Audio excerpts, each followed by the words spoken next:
Allahumma barik wa salli wa sallim nahmadu wa nusalli ala rasulihil karim amma ba'.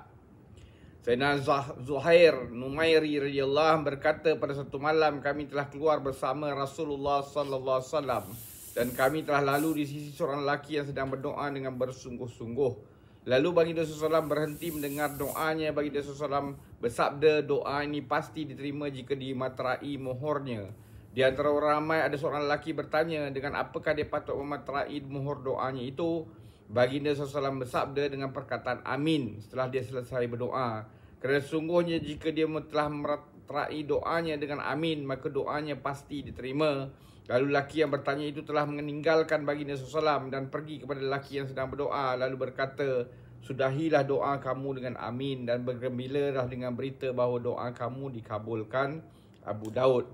Sayyidina Zuhair Numairi radhiyallahu an berkata, pada suatu malam kami telah keluar bersama Nabi sallallahu alaihi wasallam dan kami telah lalu di sini seorang lelaki yang sedang berdoa dengan bersungguh-sungguh. Lalu baginda SAW berhenti mendengar doanya.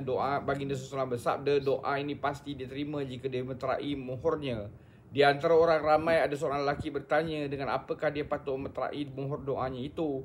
Baginda SAW bersabda dengan perkataan amin setelah dia selesai doa, kerana sesungguhnya jika dia telah memeterai doanya dengan amin maka doanya pasti diterima. Lalu lelaki yang bertanya itu telah meninggalkan Nabi SAW dan pergi kepada lelaki yang sedang berdoa. Lalu berkata, sudahilah doa kamu dengan amin dan bergembira dengan berita bahawa doa kamu dikabulkan. Abu Daud.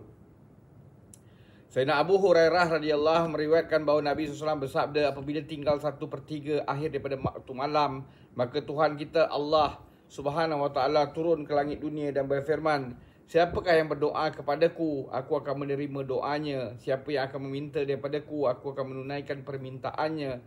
Siapakah yang memohon keampunan daripadaku, aku akan mengampuninya. Bukhari. Sayyidina Abu Hurairah radhiyallahu meriwayatkan bahawa Nabi SAW bersabda, apabila tinggal 1/3 akhir pada waktu malam, maka Tuhan kita Allah SWT turun ke langit dunia dan berfirman, siapakah yang berdoa kepadaku, aku akan menerima doanya. Siapakah yang minta padaku, aku akan menunaikan permintaannya. Siapa yang mohon keampunan padaku, aku akan mengampuninya. Bukhari. Semoga Allah SWT bagi kita taufik untuk kita ambil iktibar, amalkan dan sampaikan. Subhanallahi wa bihamdi, subhanakallahumma bihamdika, asyhadu an la ilaha illa anta, astaghfiruka wa atubu ilaik.